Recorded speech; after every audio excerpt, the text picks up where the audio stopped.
శుక్లాంబరధరం విష్ణుం శశివర్ణం చతుర్భుజం ప్రసన్నవదనం ధ్యాయేత్ సర్వవిఘ్నోపశాంతయే. గురుర్బ్రహ్మా గురుర్విష్ణుః గురుర్దేవో మహేశ్వరః గురుస్సాక్షాత్ పరం బ్రహ్మ తస్మై శ్రీగురవే నమః. వాగర్ధావివ సంపృక్తౌ వాగర్ధ ప్రతిపత్తయే జగతః పితరౌ వందే పార్వతీ పరమేశ్వరౌ. నారాయణం నమస్కృత్య నరం చైవ నరోత్తమం దేవీం సరస్వతీం వ్యాసం తతో జయముదీరయేత్. హరి ఓం. పరమేశ్వర స్వరూపమైన సభకి నమస్కారం. ఒక పురోహితుడిగా, ఒక గురువుగా ధౌమ్యుడు నిర్వహించినటువంటి పరమాద్భుతమైన విశేషాల్ని, పాత్రని మనం పరిశీలనం చేస్తున్నాం. అన్నిటికన్నా ధౌమ్యుడిలో ప్రస్ఫుటంగా కనపడే విషయం ఏమిటి అంటే ఆయన సర్వజ్ఞత, శాస్త్రముల మీద ఆయనకున్నటువంటి అధికారం. ఎప్పుడు ఏది చెయ్యాలో దాన్ని చేయించడానికి శాస్త్రముల చేత ప్రతిపాదింపబడినటువంటి విషయములు ఆయనకి కరతలామలకం. అరిచేతిలో పెట్టుకున్న ఉసిరికాయ ఎంత హేళగా ఉంటుందో అంత హేళగా శాస్త్ర సంబంధమైన విషయాల్ని, దైవానుగ్రహాన్ని యజమానికి కట్టబెడుతూ యజమాని ఆపద నుండి గట్టెక్కడానికి, యజమానికి సర్వకాలముల యందు రక్ష కల్పించడానికి ఆయన వ్యవస్థని చేకూరుస్తూ ఉంటాడు. అది నిజంగా ధౌమ్యుడి విషయంలో పరిశీలనం చేస్తే ఇటువంటి పురోహితుడు లభించడం పాండవులకు చాలా గొప్ప అదృష్టం. ఆ రోజు రాత్రి కనపడితే కనపడ్డాడు, యుద్ధం చేస్తే చేశాడు, కానీ ఆ అంగారపర్ణుడు అని పూర్వనామం కలిగినటువంటి ఆ చిత్రరథుడు అన్న గంధర్వుడు ఎంతటి మహోపకారం చేశాడు పాండవులకు అనిపిస్తుంది. అందుకే మహాభారతంలో భీష్ముడు ఒక మాట అంటాడు, లోకంలో అన్ని ఉపకారాల కన్నా గొప్ప ఉపకారం ఏమిటి అన్న ప్రశ్న వస్తే అన్ని ఉపకారాల కన్నా గొప్ప ఉపకారం సారవంతమైన మాట చెప్పడం. ఎందుకని అంటే అన్నం పెడితే ఈ పూట వరకే ఆకలి తీరుతుంది, కానీ ఒక్క సారవంతమైన మాట జీవితం యొక్క దిశని మార్చేస్తుంది. మార్చేసి మారాకు తొడగడానికి, కొత్త పథాన్ని స్వీకరించడానికి పనికొస్తుంది. అటువంటి సారవంతమైన మాట ఏదో కాకతాళీయంగా నోటి వెంట రావడం కాదు, శాస్త్రాన్ని ప్రాతిపదికగా చేసుకొని భగవద్భక్తి భరితుడైనటువంటి వ్యక్తి నోటి వెంట వచ్చే మాటలు ఎంత గొప్ప దిశానిర్దేశం చేస్తాయో, ఆయన వెనక నడిచినప్పుడు ఎంత క్షేమంగా మనం ఈశ్వర కృపకి పాత్రులమై జన్మ జన్మాంతరముల యందు కూడా అభ్యున్నతిని పొందడానికి కావలసిన స్థితిని సమకూరుతుందో మహాభారతంలో ధౌమ్యుడు నిర్వహించినటువంటి పాత్రని పరిశీలిస్తే మనకు అర్థమవుతుంది. ఒకటి కాదు, ఒక్కొక్క సందర్భంలో ఒక్కొక్క విధమైన ఆపద పాండవులకు వచ్చినప్పుడల్లా ఆయన ఆదుకున్నప్పుడల్లా ఆయన నేను మీకు ఇంత ఉపకారం చేశాను, నాకు దీనికి తగిన ప్రత్యుపకారం మీ నుంచి జరగాలి అన్న కోరిక మనసులో ఉన్నట్లు కూడా కనపడదు. అంత ప్రతిఫలాపేక్షారహితంగా నేను చదువుకున్నది ఇటువంటి వారికి ఉపకారం చేయడానికి, వీళ్ళకి ఉపకారం చేస్తే వీళ్ళకి ధర్మమునందు అనురక్తి ఉంది కాబట్టి వీళ్ళు రేపు రాజ్య పరిపాలన ధార్మికంగా చేస్తారు. వీళ్ళు ధార్మికంగా పరిపాలన చేస్తే కోట్ల మంది ప్రజలు సుఖశాంతులతో జీవిస్తారు. అట్లా అంతమంది జీవించడానికి నేను చదువుకున్న చదువు పనికొస్తే అంతకన్నా నాకు సార్థక్యం ఏమిటి అన్న సంతృప్తి తప్ప ఆయన యందు వేరొక కోరిక కానీ ఆశ కానీ ఉన్నట్లు కనపడదు. రెండు నిజంగా మీరు పరిశీలనం చేస్తే ఆయన అక్కరలేని ఆపదల్ని, కష్టాన్ని ఆయన స్వీకరించాడు. పాండవులు అరణ్యవాసానికి వెడితే అరణ్యవాసం అజ్ఞాతవాసం చేసి ఎటూ రావాలి. నేను కూడా అరణ్యవాసానికి ఎక్కడ వెళ్ళగలను? నా ఊళ్ళో నేనుండి వాళ్ళ గోత్రనామాలతో రోజు ఏదో పూజ చేస్తాను అనొచ్చు, కానీ ఏమో అరణ్యవాసానికి వెళ్ళిన తరువాత ఏ ఆపదలు ఉంటాయో, ఏ అవసరాలు ఉంటాయో, ఏ కష్టాలు ఉంటాయో నేను పక్కన ఉండి వాళ్ళని చూసుకుని కాపాడుకోవాలి అని వాళ్ళతో పాటు అరణ్యవాసానికి తాను కూడా వెళ్ళాడు. అంటే నిజంగా ఆయన త్యాగానికి, ఆయన యొక్క ఔదార్యానికి హద్దెక్కడుంది? ఆరణ్యపర్వంలో ఆ వనంలోకి ప్రవేశిస్తున్నటువంటి పాండవులకు మొట్టమొదటిలోనే పెద్ద సమస్య ఏర్పడింది. కిమ్మీరుడు అనబడేటటువంటి రాక్షసుడు కనపడ్డాడు. కిమ్మీర అని సంస్కృత భారతంలో ప్రయోగించారు. ఆయన బకాసురుడి సోదరుడు. వస్తున్న వాళ్ళు పాండవులని ఆయనకి తెలియదు. ఎందుకనంటే పాండవులు అని తెలిస్తే ఆయన ఆగ్రహం అగ్నిహోత్రంలో ఆజ్యం పోసినట్లు పెరుగుతుంది. తన సోదరుడైన బకాసురుణ్ణి మరి భీమసేనుడు వధించాడు. ఆ విషయం తెలిస్తే ఆయన ఆగ్రహం మరింత పెరిగిపోదా? అది తెలియకముందే పాండవులు వస్తుంటే ఆ పాండవులను కబళించాలని ప్రయత్నం మొదలెట్టాడు. ఈ కిర్మీరుడితో వచ్చినటువంటి విశేషం ఏమిటంటే, అందరూ రాక్షసుల్లా ఆయన తన రాక్షస శరీరంతో కనపడలేదు. అసలు రాక్షస శరీరంతో కనపడితే మొదటి ఇబ్బంది ఎవరికి అంటే ద్రౌపదీదేవికి. పాండవులు పూర్వం ఇటువంటి వారిని ఎందరినో చూశారు, వాళ్ళతో యుద్ధాలు చేశారు. సహజంగా దృఢకాయులు, పరాక్రమోపేతులు. కానీ అంతఃపురవాసానికి అలవాటు పడినటువంటి ద్రౌపదీదేవికి ఇంత భయంకరమైన రాక్షసుణ్ణి చూడగానే ఉలిక్కి పడేటటువంటి అవకాశం ఉంటుంది. 5 పర్వతాల మధ్యలో ఉండిపోయినటువంటి నది తప్పుకోవడానికి దారి చూసుకున్నట్లు అన్నారు. అంటే ఆ రాక్షసుడు కనపడినప్పుడు ద్రౌపదీదేవి పొందినటువంటి వేదన, తప్పుకోవడానికి ఆవిడ పొందినటువంటి ఆర్తి అటువంటిది. ఆయన రాక్షస శరీరంతో కనపడితే వెంటనే ఏదో ఇటువంటి రాక్షసుడు, ఈయనతో ఇలా యుద్ధం చేయొచ్చు, ఏదో ఒక నిర్ణయానికి రావచ్చు. ఆయన రాక్షస శరీరంతో కనపడలేదు. అసలు మొట్టమొదట రాక్షస మాయలన్నింటినీ కూడా ప్రదర్శించాడు. ఆ రాక్షస మాయ ప్రదర్శిస్తే యువతల వాళ్ళు భయవిహ్వలులయ్యేటటువంటి అవకాశం ఉంటుంది. అసలు ఎవరు ఎదురుగుండా ఉన్నది అన్నది తెలిసే అవకాశం ఉండదు. ఇప్పుడు ముందు ఆ రాక్షసుని యొక్క మాయనంతటినీ కూడా తొలగించగలిగితే అప్పుడు ఆ రాక్షసుడు కనపడతాడు. రాక్షసుడు కనపడితే ఆ తర్వాత యుద్ధం చేయడానికి, సంహరించడానికి అవకాశం కలుగుతుంది. ఆయన మాయలనన్నింటినీ కూడా తొలగించాలి అంటే అది మంత్రముల చేత సాధ్యమవుతుంది. అది ఏదో ముందు సిద్ధపడి ఆ సందర్భాన్ని ఎదుర్కొనేటటువంటి పరిస్థితి కాదు. అకస్మాత్తుగా వచ్చాడు రాక్షసుడు. వస్తే చూశాడు ధౌమ్యుడు, పాండవుల వెనకాతలే ఉన్నాడు. ఓ, ఇది రాక్షసమాయ గుర్తుపట్టాడు. తనకున్న శాస్త్ర పరిజ్ఞానంతో ఇది రాక్షస మాయ, ఈ మాయ ఇలా ఉంటే కనపడకుండా పాండవులకు ఆపద కల్పిస్తాడు. కనపడ్డాడా పాండవుల చేతిలో మరణిస్తాడు. ఇప్పుడు కనపడాలి అంటే అతని మాయలనన్నిటినీ కూడా తొలగించాలి. కాబట్టి ఆయన ఏం చేశాడంటే, అధతాం రాక్షసీం మాయాం బుద్ధితాం ఘోరదర్శనాం రక్షోఘ్నైర్వివిధైర్మంత్రై ధౌమ్య సమ్యక్ ప్రయోజితై.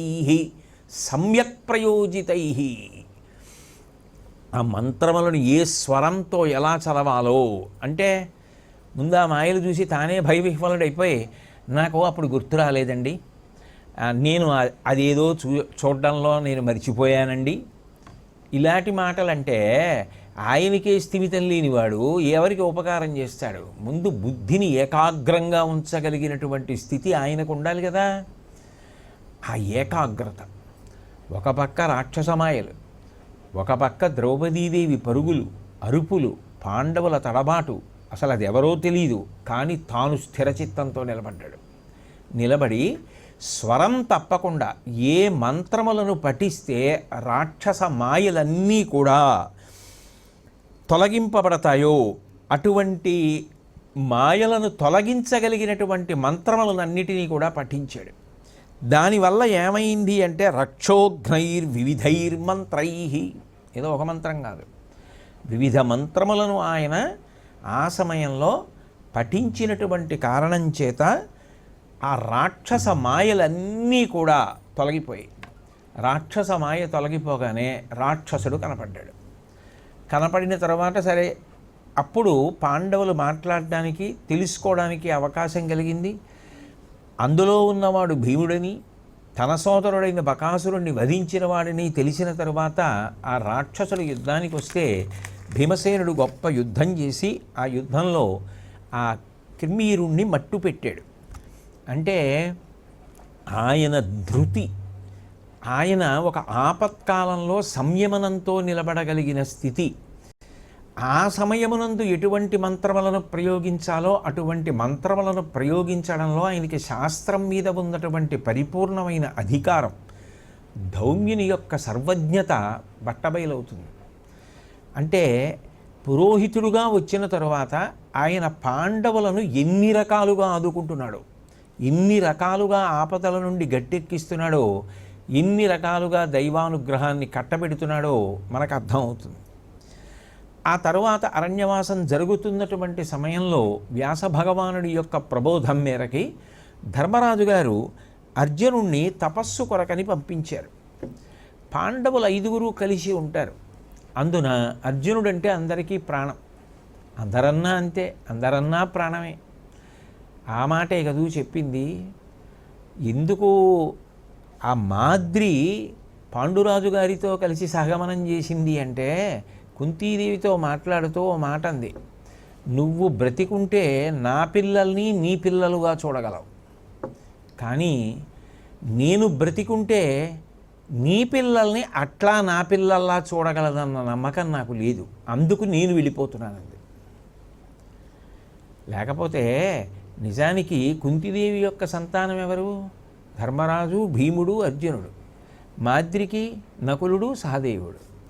అయితే నిజానికి ధర్మరాజు, భీముడు, నకులుడు, సహదేవుడు, మధ్యలో ఉన్నటువంటి వాడు అర్జునుడు. కానీ పాండవ మధ్యముడవుతాడేమో కానీ కుంతీదేవి యొక్క కుమారుల్లో మధ్యముడు కాడుగా. ఎందుకు మధ్యముడు కాగలిగాడు అంటే, ఆవిడ మాద్రి సంతానాన్ని మాద్రి సంతానంగా చూడదు, తన సంతానంగానే చూస్తుంది. నకుల సహదేవుల్ని అంత ప్రేమించింది, అందులో ఇంకా ఎక్కడా కపటం లేదు. అంత గొప్ప తల్లి. అటువంటి సమైక్యత అన్నదమ్ములందరి మధ్యలో ఉంది. ఆ కారణం చేత అర్జునుడు తపస్సుకు బయలుదేరి వెడుతూ ఉంటేనే వాళ్ళు చాలా బెంగపెట్టుకున్నారు. ఆ వెళ్ళేటప్పుడు కూడా ధౌమ్యుడి యొక్క ఆశీర్వచనము అంగరక్ష అని నమ్మాడు అర్జునుడు. అందుకే బయలుదేరే ముందు తనకన్నా పెద్దవాళ్ళైనటువంటి ధర్మరాజుకి, భీముడికి, ధౌమ్యుడికి ప్రదక్షిణం చేశాడు. తత ప్రదక్షిణం కృత్వా భ్రాతృన్ ధౌమ్యంచ పాండవ. ధౌమ్యుడికి, ధర్మరాజుకి, భీముడికి ప్రదక్షిణం చేసి ఆశీర్వచనం తీసుకొని అర్జునుడు ఉత్తర దిక్కుకి తపస్సు కోసమని బయలుదేరి వెళ్ళిపోయాడు. ధర్మరాజు గారికి మనసంతా చాలా బెంగతో నిండిపోయింది. మనసు బెంగతో నిండిపోయి ఉందనుకోండి, మీకు తనంత తాను ఎంత సంతోషకరమైనటువంటి విషయాలు ప్రకృతిలో మీకు అందుబాటులో ఉన్నప్పటికీ అవి మీకు సంతోషాన్ని కల్పించలేవు.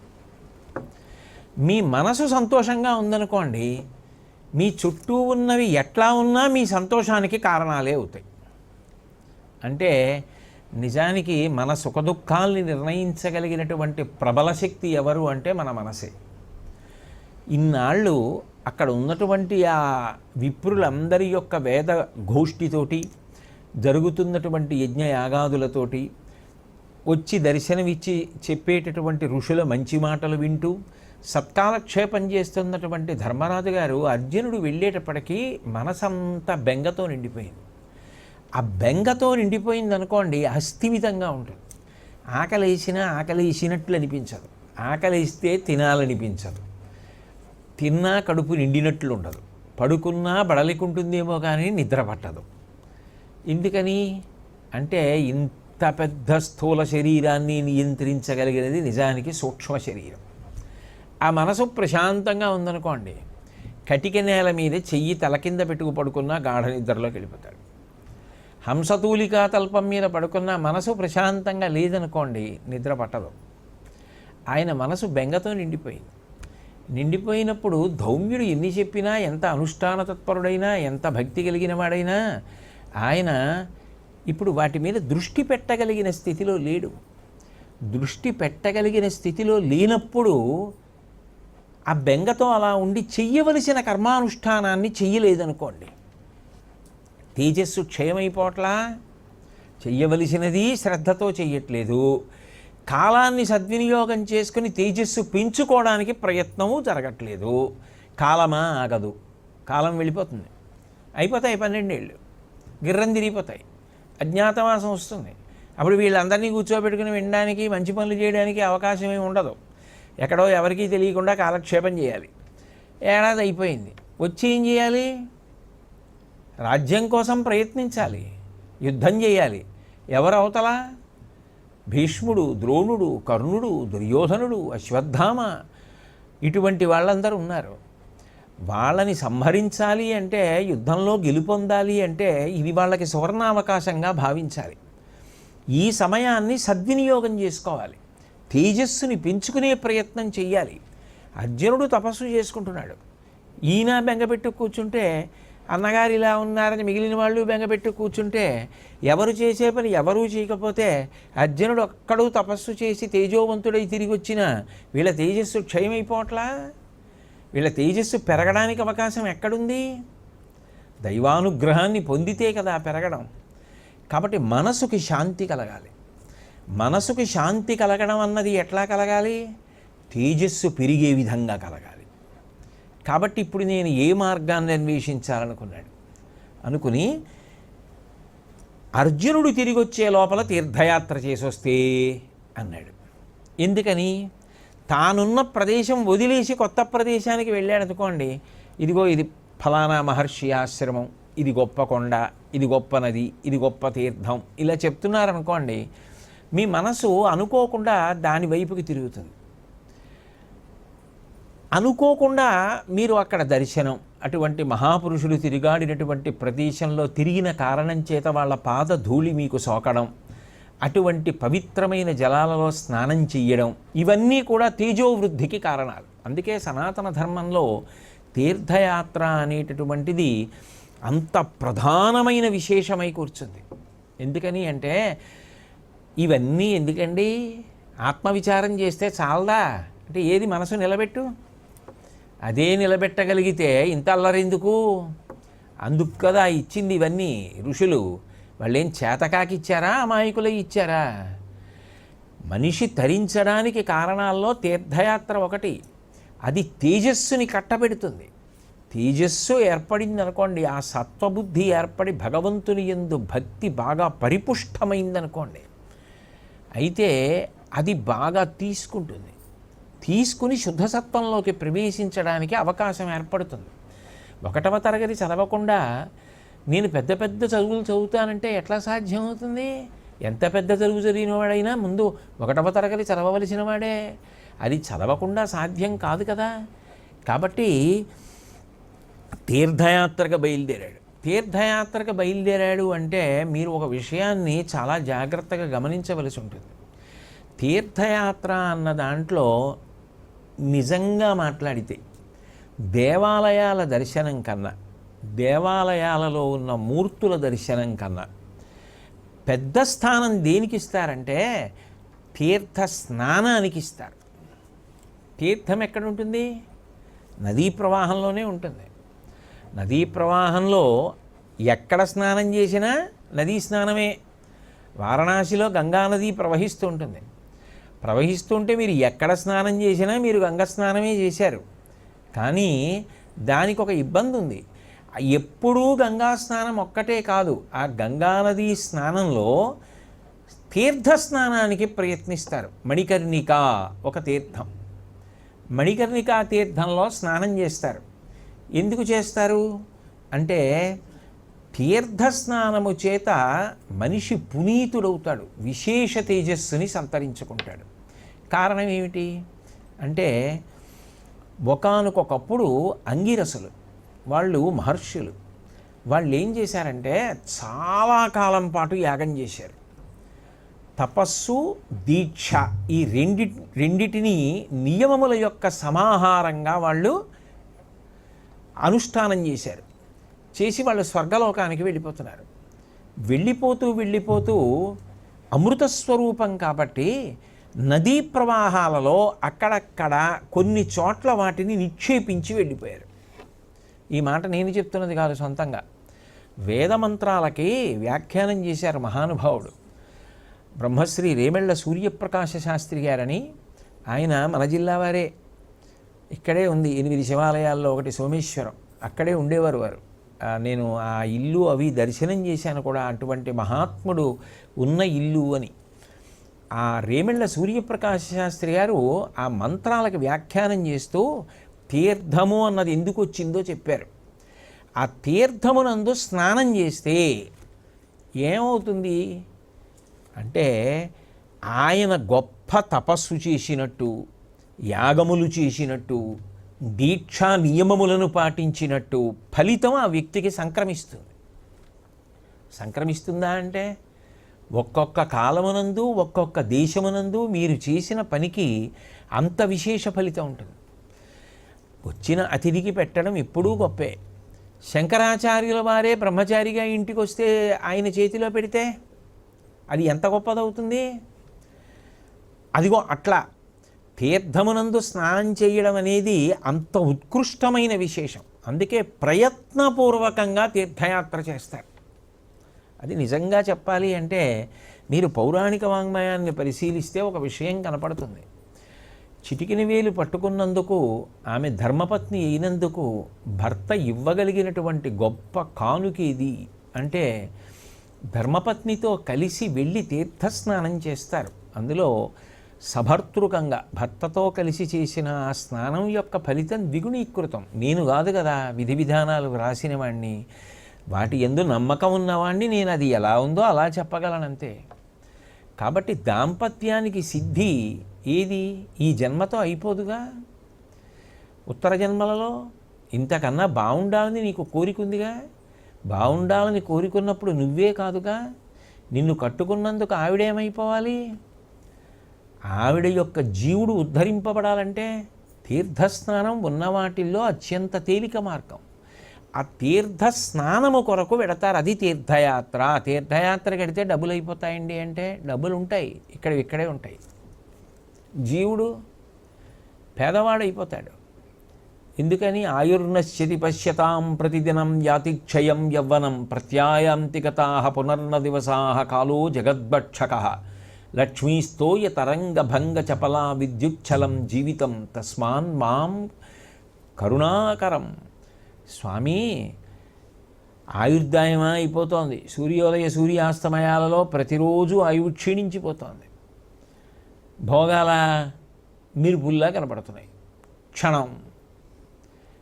ఏది తగినంత పుణ్యం జీవుడికి ఎలా తేలికగా ఎక్కువ ఫలితాన్ని పొందడానికి అవకాశం ఎక్కడుంది? మనసు నిలబెట్టి చెయ్యగలిగినవి చెయ్యలేనప్పుడు తర్వాత మనసు నిలబడడానికి కారణమయ్యేదేది? తీర్థస్నానం, దాని ఫలితం. అందుకని తీర్థయాత్ర, వెళ్ళి తీర్థముల యందు స్నానము చేయుట. మహాత్ములు కూడా మణికర్ణికా స్నానం చేశారు. శంకర భగవత్పాదులంతటి వారు మణికర్ణికా అష్టకం చేశారు. గంగాష్టకం చేసిన వారు గంగాష్టకంతో వదిలేయచ్చుగా, మళ్ళీ మణికర్ణికాష్టకం చేశారు. అంటే తీర్థం మీద అష్టకం చేశారు, నర్మదా నది మీద అష్టకం చేశారు. ఎందుకని? అవి పునీతం చెయ్యగలవు కాబట్టి, అది వాళ్ళు దర్శించగలిగారు. అంతేగాని నీళ్ళలో మునిగితే పుణ్యం వస్తుందా అండి, అవన్నీ ఎందుకండి, బ్రహ్మ విచారం చేస్తే సరిపోదా అండి అంటే, ముందు ఏమీ చదవకుండా నేను పట్టభద్రుణ్ణి అవుతానంటే ఎలా ఉంటుందో అలా ఉంటుంది. అసలు ఇక్కడే దిక్కు లేదు, అసలు ముందు మనసు నిలబెట్టే ప్రయత్నం లేదు.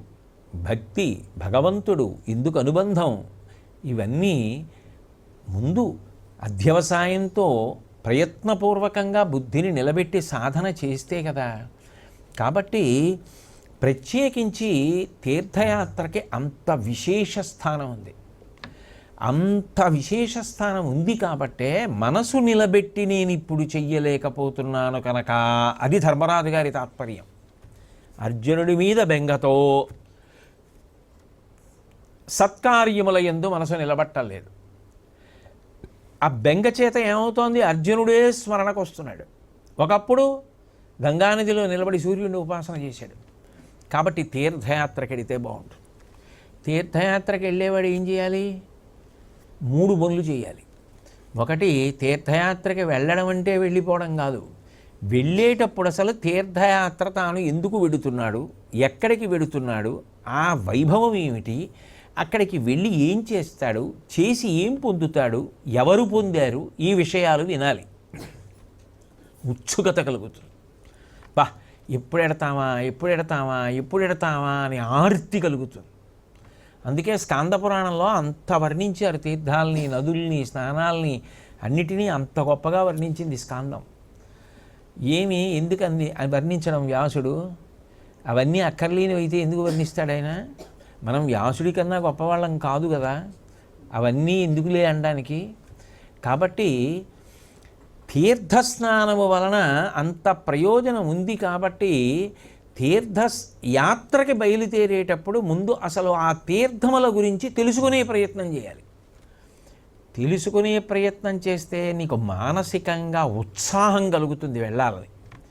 వెళ్ళిన తరువాత దాని మీదే మనసు పెట్టి నియమపాలనంతో చక్కగా దాని మీదే దృష్టితో అక్కడ చెయ్యవలసిన సత్కార్యములన్నింటినీ కూడా చక్కగా చెయ్యాలి. అంతేకాని దాని మీద దృష్టి పెట్టుకోకుండా అన్య విషయముల యందు దృష్టి పెట్టి తీరా అక్కడికి వెళ్ళిన తర్వాత అప్పుడు మళ్ళీ ఇతర విషయాలు ఆలోచిస్తూ తను చెయ్యవలసినది చెయ్యక తాను పాడై చెయ్యకూడనిది చేసి ఇతరుల్ని పాడి చేస్తే ఉపయోగం ఏముంటుంది? కాబట్టి వెళ్ళిన తరువాత చెయ్యవలసినది చెయ్యాలి. వచ్చిన తరువాత మళ్ళీ ఒక్కసారి చేసిన తీర్థయాత్ర గురించి స్మరిస్తారు. అందుకే పూర్వం ఎవరైనా తీర్థయాత్ర చేసొస్తే నాకు బాగా జ్ఞాపకం, మా చిన్నతనంలో ఎవరైనా తీర్థయాత్ర చేసొస్తే వాళ్ళ ఇంటికి వెళ్ళడము అంటే అస్తమానం అందరూ తలోసారి కాదు, సందులో ఉన్న వాళ్ళు ఒకసారి ఎప్పుడు రమ్మంటారు, మీరు వెళ్ళి వచ్చిన ప్రదేశాల గురించి చెప్తారు. కానంటే వాళ్ళేం పెద్ద ప్రవచనం చేయాలని ఏం కాదు. వాళ్ళు ఎక్కడికి వెళ్ళారో, ఏం చేశారో, ఎక్కడెక్కడ స్నానం చేశారో, ఏ ఏ క్షేత్రములను చూశారో, మనుచరిత్రదే కదా. ఏ ఏ దేశములను చూచినారు మీరు అని కదా ప్రశ్న ప్రారంభం. కాబట్టి అవన్నీ వాళ్ళు చెప్తూ ఉంటే వినేవారు. వినడమే పుణ్యం. ఆ వినడం వల్ల ఏమవుతుంది?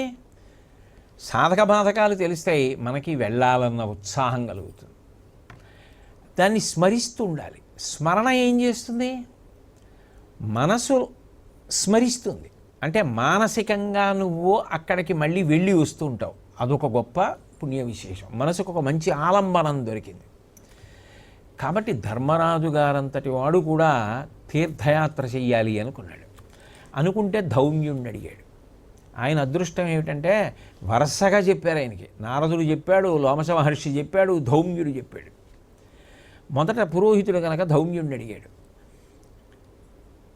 మహానుభావ, మనం తీర్థయాత్ర అంటే ఇదంతా యజ్ఞభూమి, కర్మభూమి భారతదేశం. ఎన్ని తీర్థాలు ప్రధానమైనవేవో, ఎక్కడెక్కడికి వెళ్ళాలో, 4 దిక్కులా ఏమున్నాయో నాకు ఒక్కసారి చెప్పండి అన్నాడు. అవి వింటూ ఉంటే మనసు లగ్నం అవుతుంది. కాసేపు అవన్నీ వినాలనిపిస్తుంది. అబ్బా ఇంత గొప్పవా అని. అనగానే ధౌమ్యుడు చెప్పడం మొదలుపెట్టాడు. కానీ ఎందుచేతనో తెలియదు మరి, మహానుభావుడు నేను నన్నయ్య గారిని తక్కువ చెయ్యగలిగినంత సాహసం ఎన్నడూ చెయ్యలేను.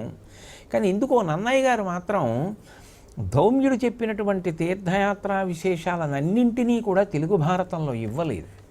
ఆయన ఒక్క పద్యంలో 4 దిక్కులందును వినన్ విదితంబగుచున్న పుణ్యతీర్థాళి తరంగిరుంగంగా మహాత్ముడు ధౌమ్యుడజాత వైరి కందోళిన చెప్పుచున్న తరి ఒప్పుగ రోమసుడిగుదించే తేజోలలితుండు నిర్మల యశుండగు ధర్మతనూజు పాలికిన్ అన్నారు. అడిగాడు ధర్మరాజు గారు ధౌమ్యుణ్ణి. ధౌమ్యుడు అన్ని దిక్కులా ఉన్నటువంటి తీర్థముల గురించి మాట్లాడుతున్నాడు. ఆయన అట్లా మాట్లాడుతున్న సమయంలో అక్కడికి రోమశ మహర్షి వచ్చారు అని చెప్పి వదిలేశారు. కానీ సంస్కృత భారతంలో మాత్రం ధౌమ్యుడు చెప్పినటువంటి 4 దిక్కులా ఉన్నటువంటి తీర్థముల యొక్క విశేషములు వర్ణింపబడ్డాయి వ్యాసుల వారి చేత. మొదలు పెడుతూనే ధౌమ్యుడు ఒక గంభీరమైన మాట అన్నాడు. ఎన్నో ఉన్నాయి, నాకు స్ఫురణలో ఉన్నంత వరకు నీకు చెప్తాను. అంటే ప్రధానమైనటువంటి వాటి గురించి మాట్లాడతాను. భారతదేశానికి 4 దిక్కులా ఉన్నటువంటి తీర్థముల గురించి చెప్తాను, విను అంటూ అన్నాడు. శరవణాచ్చైవ తేషాం త్వం పుణ్యమాప్స్యసి పాండవ గత్వా శతగుణంచైవ తేభ్యయేవ నరోత్తమ. ఇది సనాతన ధర్మం యొక్క గొప్పతనం. 4 దిక్కులా ఉన్నాయి.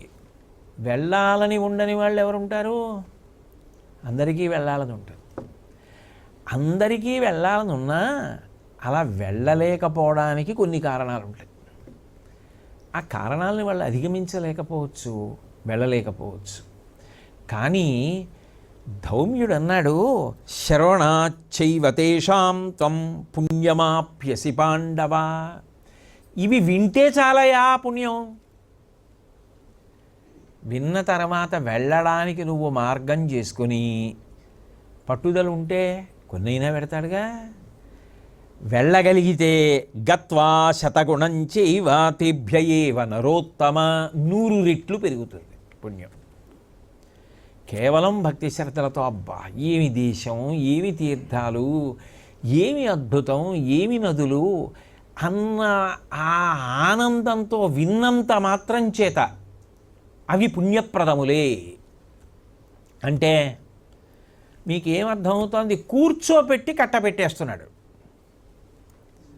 ఒక్కొక్కసారి ఆపదని గట్టెక్కిస్తాడు, ఒక్కొక్కసారి మనసు నిలబెట్టి తాను సంపాదించుకోలేకపోతున్నాడు తేజస్సు, నేను తేజస్సుని కట్టబెడతానని కట్టబెట్టేస్తాడు. ఏమి ధౌమ్యుడండి, ఏం మహానుభావుడండి. అందున స్నానానికి ప్రసిద్ధి ఏ మాసాలు? కార్తీక మాసం, మాఘమాసం. కాబట్టి ధౌమ్యుడు చెప్పినవి కార్తీక మాసంలోనో మాఘమాసంలోనో వినేస్తే చదివేస్తే చాలు.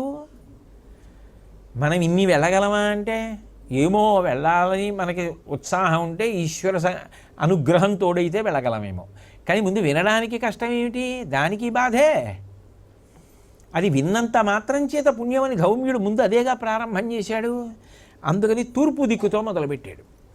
మొదలుపెట్టి తూర్పు దిక్కున చెప్పవలసి వస్తే ధర్మరాజా చాలా గొప్ప తీర్థం నైమిష తీర్థం అన్నాడు. అంటే వాటి పేరు ఉచ్చరించినా, వాటి పేరు విన్నా చాలు. అది అదృష్టవశాత్తు ఏ పంచమి సోమవార ప్రదోష సమయం అలా పడ్డాయనుకోండి, అప్పుడు దేశకాలములు కూడా కలిసి వచ్చాయని గుర్తు. కాబట్టి నైమిష తీర్థం అద్భుతమయ్యా. అసలు ఎంత గొప్ప తీర్థమయ్యా. అక్కడ విశేషం ఏమిటో తెలుసా? అనేక తీర్థాలు ఉన్నాయి. నువ్వు ఏ దేవతానుగ్రహాన్ని పొంది ఏ ప్రయోజనాన్ని తీర్చుకోవాలనుకుంటున్నావో ఆ దేవతకి సంబంధించినటువంటి తీర్థంలో నువ్వు స్నానం చేయొచ్చు. ప్రతి దేవత పేరు మీద ఒక్కొక్క తీర్థం ఉంది అక్కడ. ఎంత విశేషం. అందుకే కంచి కామకోటి పీఠాధిపత్యం వహించిన మహాపురుషులు, ప్రాతస్మరణీయులు, అపరశివావతారులు, వేరొక శంకర భగవత్పాదులు, మహానుభావుడు శ్రీ శ్రీ శ్రీ చంద్రశేఖరేంద్ర సరస్వతి మహాస్వామి వారు అందరూ ఆశ్చర్యపోయేవారు. అది తీర్థం, నీళ్లు ఎంత చూడడానికి కుళ్ళుగా అనిపించినా ఆయన చటుక్కున అందులో దిగి స్నానం చేసి వెళ్ళిపోతుండేవారు. నా దగ్గర చిత్తరువులు ఉన్నాయి ఇప్పటికే. అదేమిట్రా అందులో ఎలా స్నానం చేశారనిపిస్తుంది ఆయనకి. అది తీర్థం. ఆ తర్వాత సిగ్గుబడి అంతటి మహానుభావుడు అంత గొప్పది అని చెప్పి స్నానం చేశారని శుభ్రం చేసి దాన్ని మళ్ళీ వ్యవస్థ చేస్తుండేవారు. అలా ఎన్నో సందర్భాలు ఉన్నాయి. ఎక్కడ వరకు ఎందుకు, కలవై దగ్గరే ఉంది అటువంటి పరిస్థితి. నాకు ఒకసారి శంకర విజయేంద్ర సరస్వతి స్వామివారు స్వయంగా చెప్పారు, కోటేశ్వరరావు ఇది ఇలా ఉండేది, స్వామివారు అందులో స్నానం చేసేవారని చెప్పారు. తీర్థం తీర్థమే. ప్రతి దేవతకి తీర్థమున్నది. అంటే నా ఉద్దేశం ఏదో నేను అందరినీ అలా చేసేయమని చెప్తున్నానని ఇప్పుడు దానికి ఒక కొత్త రంగు వేసేసి దాని మీద ఓ పెద్ద చర్చ పెట్టేసి చేయమని కాదు నా ఉద్దేశం. మహాత్ములకున్న నమ్మకం చేసిన విధానం గురించి నేను చెప్తున్నాను అంతే. కాబట్టి అక్కడ ప్రతి దేవతకు వేర్వేరు తీర్థములు ఉన్నాయి. దేవర్షులు కూడా సేవించేటటువంటి గోమతీ నదీ తీరం అక్కడే ఉంది. గోమతీ నది ప్రవహిస్తూ ఉంటుంది. అది ఎంత గొప్పది అంటే గోవుల మందలు దాని ఒడ్డున తిరుగుతూ ఉంటాయి. అక్కడ స్నానం చేద్దామని దేవర్షులు కూడా ఉబలాట పడుతుంటారు, గోమతీ స్నానం చేయాలి, గోమతీ స్నానం చేయాలని. అంత గొప్ప నది ప్రవహిస్తూ ఉంటుంది.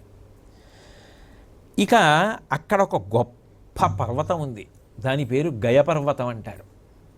ఆ పర్వతం మీద సరోవరం ఉంది, దాన్ని బ్రహ్మసరోవరం అంటారు.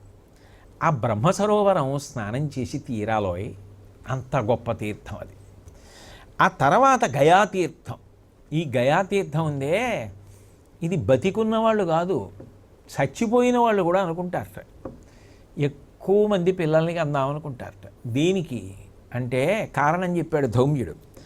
యదర్థే పురుష వ్యాఘ్ర కీర్తయంతి పురాతనాః ఏష్టన్యా బహవః పుత్రాః యద్యేకోపి గయాం వ్రజేత్ యజేత వాశ్వమేధేన నీలం వా వృషమృత్సృజేత్ ఉత్తారయతి సంతత్యా దశ పూర్వాన్ దశాపరాన్.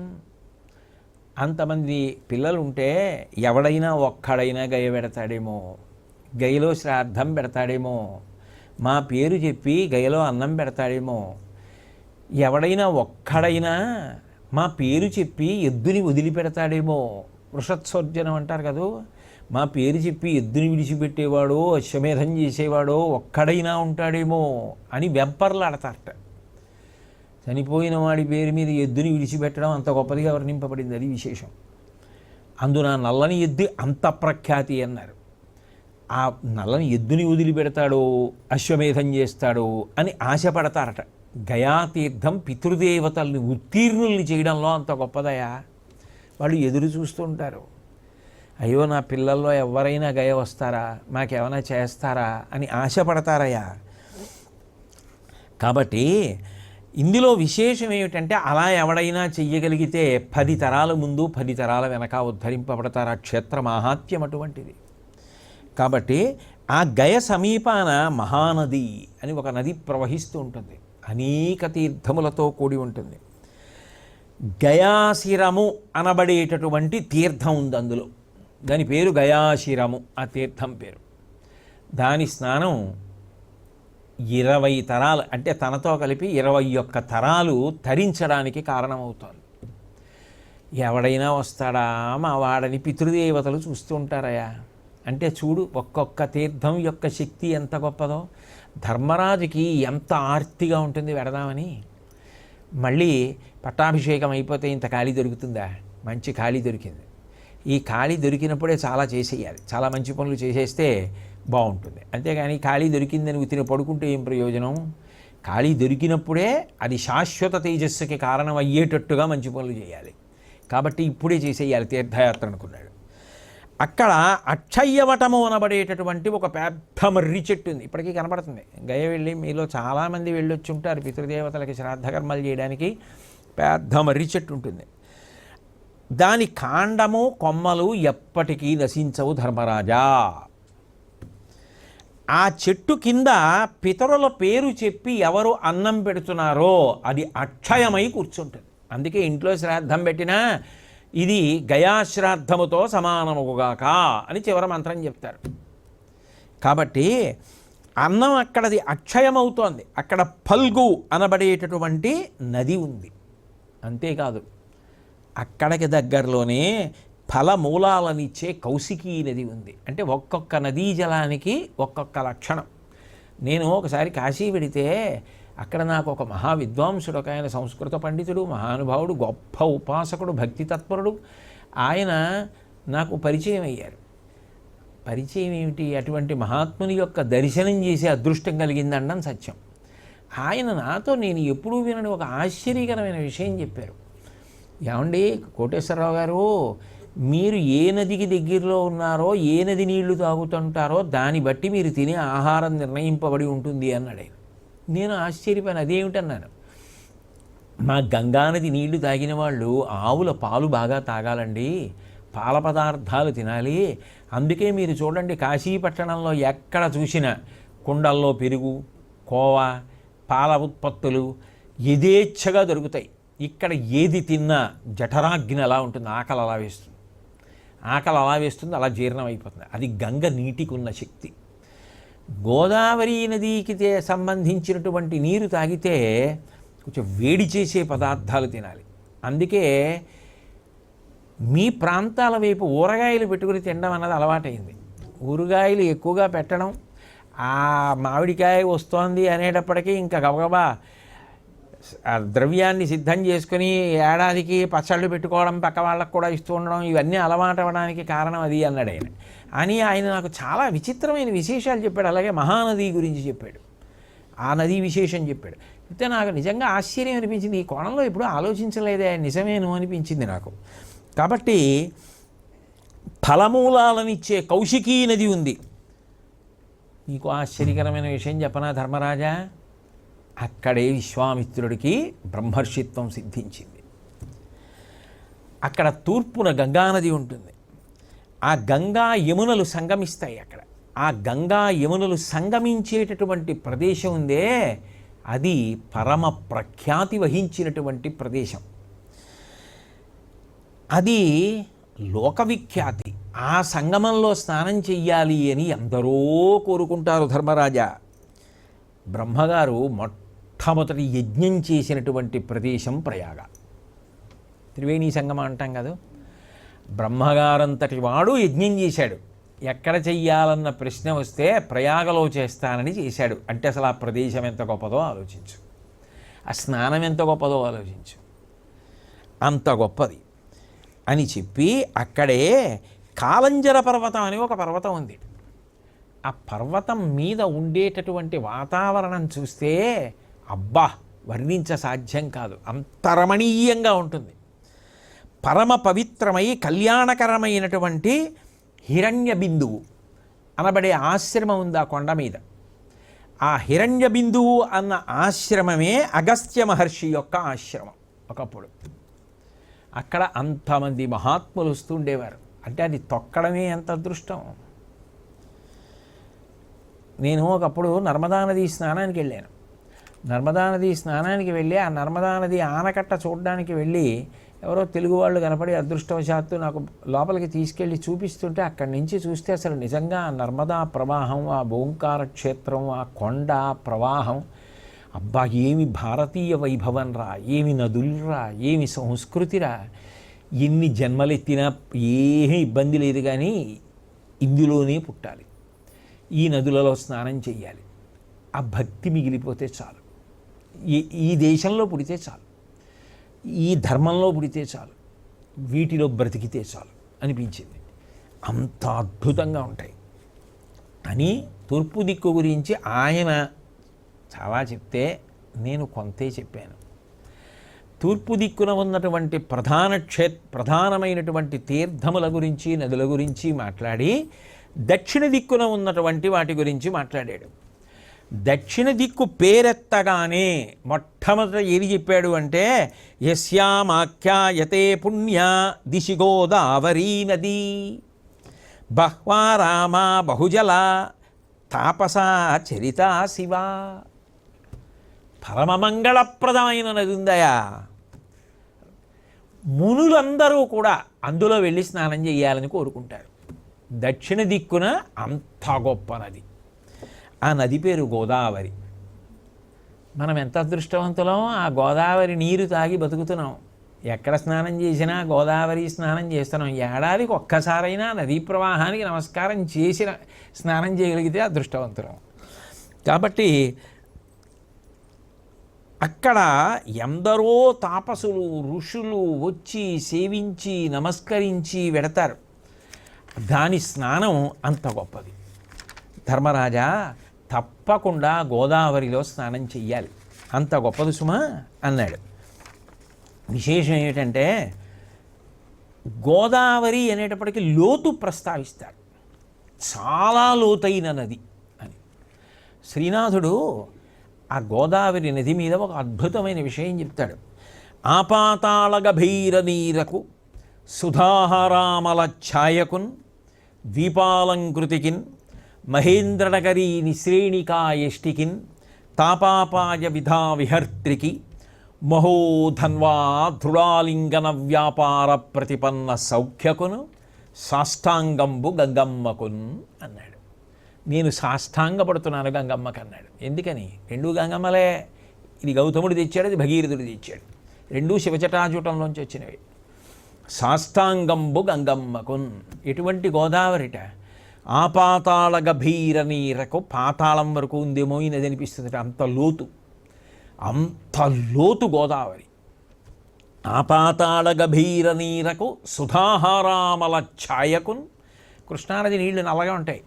మీరు ఎప్పుడైనా కృష్ణానది కాలవల పక్క నుంచి లోపలికి వెడుతుంటే, ఆ దివిసీమ క్షేత్రాలు చూడడానికి వెడుతుంటే ఆ కరకట్ట దారి అంటారు. ఆ కరకట్ట దారిలో ఆ వాహనం మీద వెడుతుంటే రెండు పక్కలకి చూస్తే నిజంగా ఆ సస్యకేదారాల సరసగాంధారాలు అని ఆకుపచ్చటి పొలాలు, నల్లటి నీళ్ళు. ఏమి కృష్ణమ్మ మహాతల్లి! ఆ దేవాలయాలు, పరమాద్భుతమైనటువంటి దేవాలయాలు, ఆ తోటలు ఎంత అందంగా ఉంటుందో. ఆ కృష్ణమ్మ నీరు నల్లగా ఉంటుంది, అందుకే కృష్ణమ్మ అయింది. గోదావరి నీరు ముత్యాల హారం వేసినట్టు ఉంటుంది, తెల్లగా ఉంటుంది గోదావరి నీరు.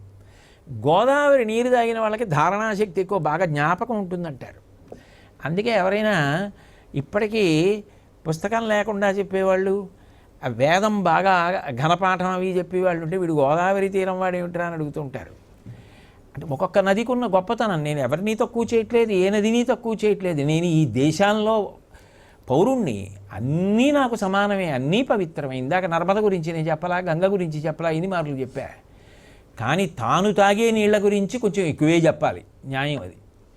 కాబట్టి ఆపాతాళ గభైర నీరకు సుధాహారామల ఛాయకున్ దీపాలంకృతికిన్.